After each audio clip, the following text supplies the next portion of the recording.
a little bit skinnier than a normal alien, a normal grey, but very long, straggly hair.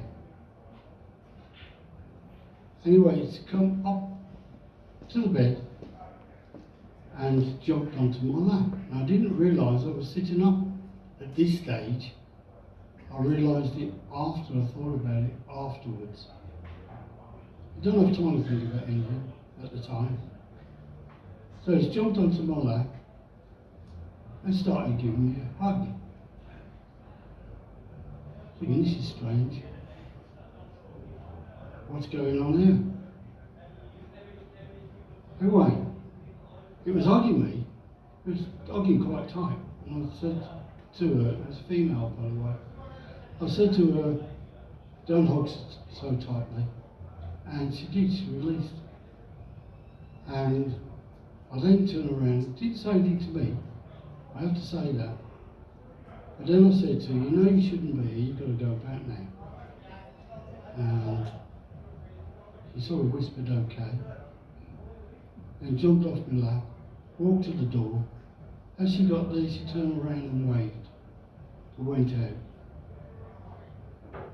out. Couldn't figure out what the hell this was. Had I seen a ghost? What the hell was it? And then, as I started to think about it rationally, going over the experience, I began to wonder whether it was my daughter, whether she was an hybrid. I come down and say hello to her dad. That was the impression I had of it. So that was close to the exact house that where it took place. It was marked even the window. So yeah, he woke up 1 in the morning with this one, and this figure. Here's the drawing that John has done of this being. So you can see that it's got grey-like aspects to it, the dark eyes, etc., and sort of general appearance. But also this long wavy hair, very very interesting. So it wasn't just the hair, so the physical appearance, but also John sensed that it was female. 3.6 feet in height, estimated. She was unclothed, had very, very pale skin, typical black eyes, like a grey.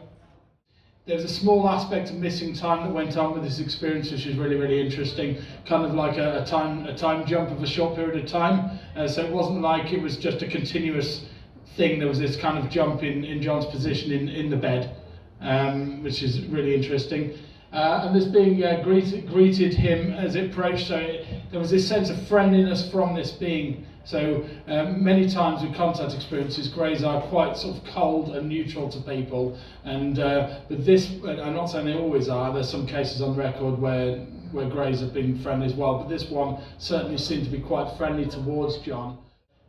Due to John's other contact experiences, it's entirely possible that he's part of this program, and this being has been created aboard a craft by his own DNA. And this is his hybrid daughter coming back to visit him. Sounds wild, doesn't it? Sounds like the stuff of science fiction. I've dealt with other cases where almost exactly the same thing has been reported by people. These beings will often come back to their human parents. Often they're brought to them as babies, and they're handed them to hold a while, but also there's other cases where they will come back older. It's widely believed that these beings cannot survive on the planetary surface for extended periods of time. They generally live aboard craft or are seen aboard craft by people when they're taken. But sometimes they will come to visit like this for short periods of time. So there's some very interesting aspects there that point to it being linked towards the hybrid program.